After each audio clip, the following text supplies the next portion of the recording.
Hey there, let's make sure you're in the right place. We're talking about the hidden costs that women pay for doing everything all alone.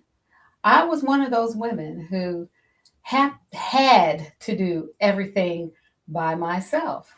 Not only by myself, I was just had to do it because I had to be in control. Well, there is a cost to that, and we're going to talk about that in just one moment.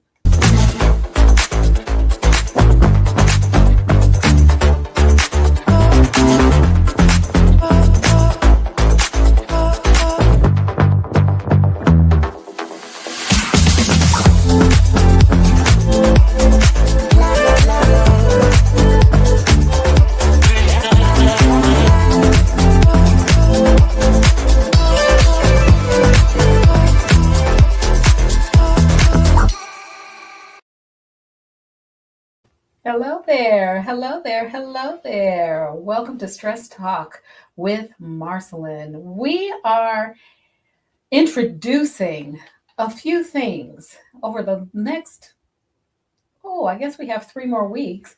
We're introducing something. I hope you're watching because last week we introduced the first pillar. This week we are introducing the second pillar. Make sure you're also following me on Instagram, on Facebook, on For Real Social Workers online magazine as well, because you're going to get all of the parts and you're going to be the first to know what this is, what we're pointing to. I'm just going to jump right into our topic for today because this is something that um, I've dealt with personally. It's also something that women that I know and associate with deal with personally as well. And I wanted to talk about how we pay the price for doing everything all alone. Um, it's something that's, mm, well, it's something that, I'm going to get into it, okay? I'm going to talk about why high achievers, first of all, resist help. And then I'm going to talk about what isolation is really taking from us, what we lose from it. There's a lot to share today. And so I'm going to drop a video next week to share strategies that can help you rebuild reciprocal support because so often we feel as if we're giving, but we're not getting it back, or we're helping, but we don't get that in return. And so I'm going to drop a video next week to talk about how we can build reciprocal support systems. And I'm going to share some practical steps for you to try. Okay, how about that? But let's get into our topic for today. And this, I keep segueing, don't I? And this is really, this is related to the second pillar of this thing that I'm going to introduce. The second pillar is Ubuntu. Ubuntu relates to the to community. I am because we are. And if you're following me on Instagram, I've posted quite a bit about this second pillar. So this is talking about building community, using community, being a part of a supportive community. All right, so let's talk about why high achievers resist help. Let me pull some things up here. Okay, we're talking about the hidden costs women pay for doing everything alone. So next, we're going to go into the topic, why high achievers resist help. Okay, so there are a number of things, number of reasons. First of all, women are viewed as caregivers. We're the people who take care of the children. We take care of other adults. If you are a daughter and you have um, older parents, elderly parents, the expectation is that your role is to take care of your elderly parents versus perhaps uh, your brother's role or a male person in the family. But culturally, the message that we receive and the message that is often shared is that it's the woman's job to take care of other people. It's our responsibilities. Inherently, because it's viewed as the message is that it is our responsibility, it's our job to take care of others. What's lost is that we also need someone to take care of us at times. And so the message tends to be we're the caregivers, but not the care receivers. We are not the ones who should receive care because we give care. That's embedded in many cultures around the world. In addition to cultural messaging, there's also professional conditioning.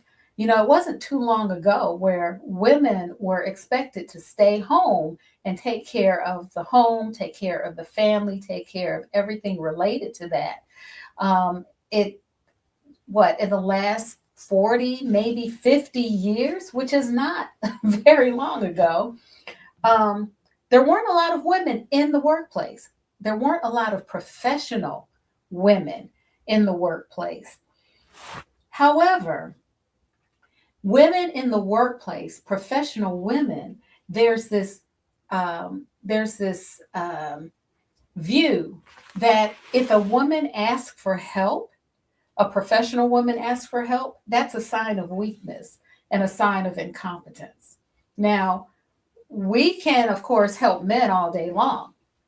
Look at some of the executives, those C-suite executives. Who is around them? Who provides the support for those C-suite executives? It's usually a female. A lot of times it's a female, right? However, when we're in those seats, if we ask for help, it's viewed as weakness and it's viewed as incompetence. So that's another thing that women are often battling because we do not we do not want to be viewed as being incompetent. We do not want to be viewed as weak in those positions. We're talking about why high achievers resist help. I've just shared the cultural messaging that we receive. I've talked about professional conditioning. Also, historical context. There's a historical context to all of this, right? Where in the workplace, as it relates to professional careers, we've had to prove ourselves. We've had to show that we're competent. We've had to be independent. And, you know, going into careers where men dominated, we had to be independent because we couldn't rely on men to be supportive of us, especially early on when women started advancing and moving into careers that were male dominated. Generational. Women over 40 grew up in an era where, again, there weren't a lot of women in the workplace, there weren't a lot of women in professional roles, and many women were homemakers. They stayed home, they took care of the children, they took care of the house, they took care of the family. And so we viewed different models of strength. Anybody who's over 40, a woman over 40, view different models of strength. And so there's a generational aspect to why high achievers resist asking for help. And then there's an intersectional layer to it. And that intersectional layer is something that I know very well. As a Black female, a woman of color, I grew up in a household where Black women were expected to be strong and show strength. We could not be weak. We we couldn't. We just couldn't be weak. We had to bear everybody's everything all the time. And that is something that's prevalent today. In my private practice, I see women all the time who are coming in because they're depressed, because they're anxious, and or because they're grieving a loss. And one of the things that they always say, they consistently say to me is that I have to be strong for my family. I usually ask what that means to them. And what it usually means is that they cannot show any weakness. They have to be the ones who are the pillars, who hold up everything for everybody at all times. So, what does this really mean? Why high achievers resist help? We've had cultural messages. We've been conditioned professionally. There's a historical context. There's a generational aspect to it, and also intersectional layer to it. What does this really mean? Well, basically, when we were taught to be independent, when we were taught not to ask for help, it was for survival. We were doing it to survive. Women who entered fields that were male dominated had to be independent for survival. Basically, Black women who had to be strong in the household and pass that down to their daughters, who passed it down to their daughters, and so on, had to be strong because they were trying to survive and they were trying to teach other generations of Black women to survive. Now, that's not so different from other women of color. The other thing is, because we have been taught that independence was our survival mechanism, our means of survival, it's caused us to be isolated. And we are missing the benefit of community. We are missing the benefit of being in a community of supportive people whom we can go to and ask for help and just receive it. Just receive it. The other thing is, when that has to be noted, is we're not strong because we do things on our own or we do everything on our own. We're strong because we've built systems that work for us. That's the one thing that we need to remember. We've created systems of operation within our homes, within our workplaces, within our departments that work for us. Isolation doesn't work for us. It's the systems that we've created that work for us. The other thing is, asking for help is not weakness, it's wisdom. High achievers who resist help need to understand that when you ask for help, it's really a sign of wisdom and not a sign of weakness. So I've just talked about why high achievers resist help. And this is just the first part of the hidden cost women pay for doing everything all alone. So let's talk about isolation. I also talk to women in my private practice who feel that they are isolated. If they feel as if they are walking through life all by themselves because they don't feel that they have a supportive community. So what does isolation really look like? When a person feels isolated, and where there is isolation, there's also burnout and chronic stress. You don't have relief. There's no one who can witness what you're doing. And also, there's no one to share the load. So there's the experience of burnout and chronic stress. And we know that chronic stress leads to distress, and it also wears on the body. It contributes to illness and chronic health conditions that can be debilitating. Another thing that isolation causes is shallow relationships. So when I talk about shallow relationships, I'm talking about surface level relationships. I'm talking about how people know what you do. They know that you're capable. They know that you're accomplished. They know that you can take care of things. And that's how they see you.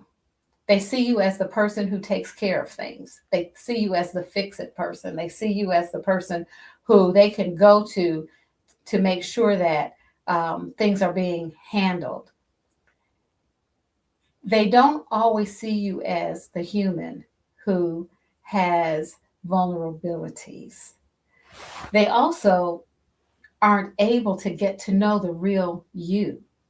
Um, when we're in shallow relationships, people know you on the surface, but they don't know the intimate parts of you. They don't know, they just go by what they think or what they assume by the things that they see. So, again, shallow relationships um, only add to the feeling of isolation. Another thing that isolation causes is we miss opportunities. Think about all the opportunities that we miss because we are isolated from other people. Um, we can only grow so much and we can only scale so far using our own capacity. We can't leverage, we can't delegate, and we can't collaborate. And all of those things, leveraging, delegating, and collaborating, all of those things are used to grow. And so we miss out. And that's not only in the workplace, but that's also for individuals, women who have their own businesses that they're trying to grow. It's important to have connected relationships with people that you can count on and who can count on you as well. We're talking about, again, we're talking about what isolation is really taking from you. I've flipped it and I'm talking about what it's causing. It's causing burnout and chronic stress, shallow relationships, missed opportunities. I'm also going to share that it also contributes to health consequences. When we are isolated or we feel isolated, there's an elevation in cortisol. Why? Because our brains are wired for community. We feel safer when we're in community and we're healthier when we're in community. So when we don't have, or when we're in shallow relationships, there are health consequences. Cortisol elevates. And we know that cortisol elevates when we're in the stress response. And you all remember this. The stress response is a physical response or physical reaction to an unspecified stimulus. So when cortisol is released, the stress response is active and it's putting a lot of pressure on our internal organs like our heart, our blood vessels, our brain because the blood pressure is up, our muscles are tight, like we're about to fight or run. We're in the stress response when cortisol is elevated.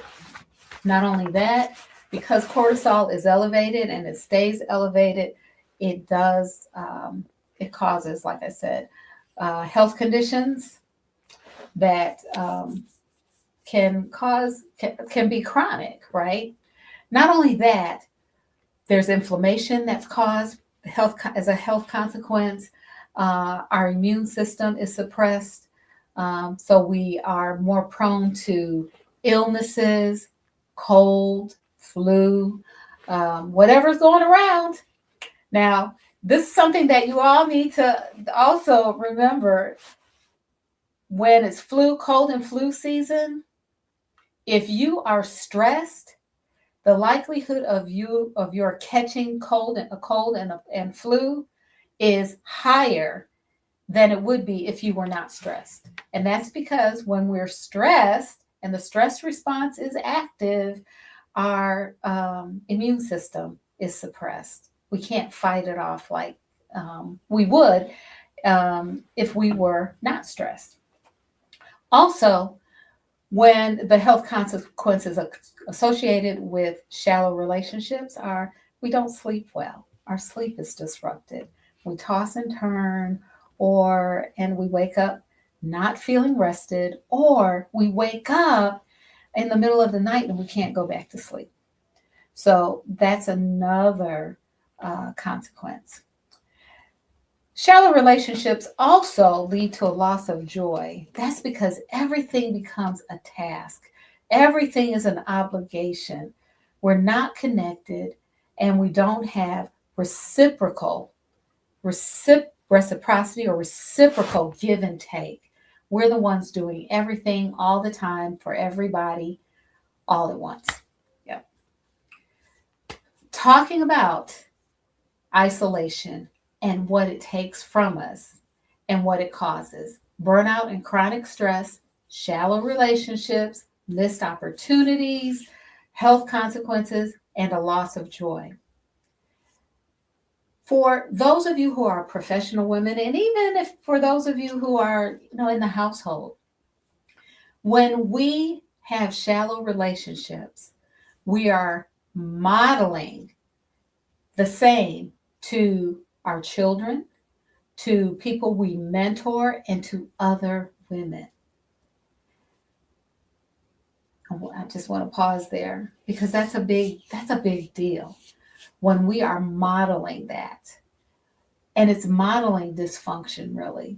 We're not modeling healthy responses to the environment.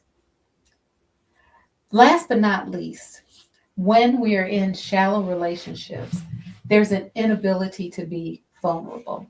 Again, I hear this all the time from women who come to my practice, where they have to be strong for everybody else, and they don't want to show that they're vulnerable.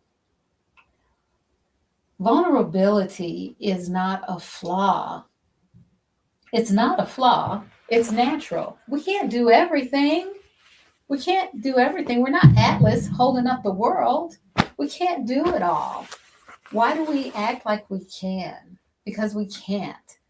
We really can't. And when we cannot show vulnerability, we don't know how to ask for help, and we also don't know how to receive help. Those are big deals. If we can't ask, we can't receive. And if we don't know how to ask, we don't know how to receive. So I've talked about what isolation is really taking from you and what it's causing. Burnout, chronic stress, shallow relationships, missed opportunities, health consequences like elevated cortisol, which means the stress response is activated and constantly going. Loss of joy, we're modeling dysfunction, and we have an inability to express or show vulnerability. The thing is, we're not protecting anybody when we're trying to be strong. We're not protecting anybody when we're trying to be strong and not asking for help. We're really excluding people. And a lot of times when we're in situations where other people need us, other people also want to be included. They don't want to be excluded. Burnout isn't a badge either. Sometimes we wear burnout as a badge of honor. Like, I'm so tired. How often have you heard other women say, I am exhausted. I'm so tired. I can't hardly make it, but they're constantly going. Again, I hear it all the time. I hear it all the time. Burnout isn't a badge of honor. It's a sign that you need to build a system that works for you, and that your system needs to include other people who can support you and support what you're trying to do. Last but not least, I want to say that isolated people who feel that they're isolated, people who feel as if they're alone, people who feel as if they're going through all by themselves, people who feel as if they're doing the thing by themselves, everything, all the time, for everybody, they're usually surrounded by people. There are people around them. They just will not ask for help. Now, I know there are those of you who are out there who are watching, who are listening, who are saying, yes, but there are times when I've asked for help and I don't get it. There are times when I've reached out and nobody comes to my rescue. Well, I'm going to drop a video this week that talks about how we can build reciprocal support systems. And I'm going to share with you practical steps on how to go about that and how to do it. So I have been talking about the hidden costs women pay for doing everything all alone. And the two subjects, the two main themes that I talked about were why high achievers resist help and what isolation is really taking from you. Think about those things. This is, again, the second pillar of that thing that I am sharing with you. I'm sharing one pillar every week. Next week, it'll be something a little bit different. But please stay with me, because I want you to be the first to know what that thing is. I'm very excited about it. I'm excited about how it's going to help you and those you love stay healthy mentally and emotionally, as well as keep your stress levels down. Well, that's all for now. I'm glad you joined me. I'm Marcyline Bailey. Hey, look for that video next week. I'm going to drop it, okay? As always, take good care.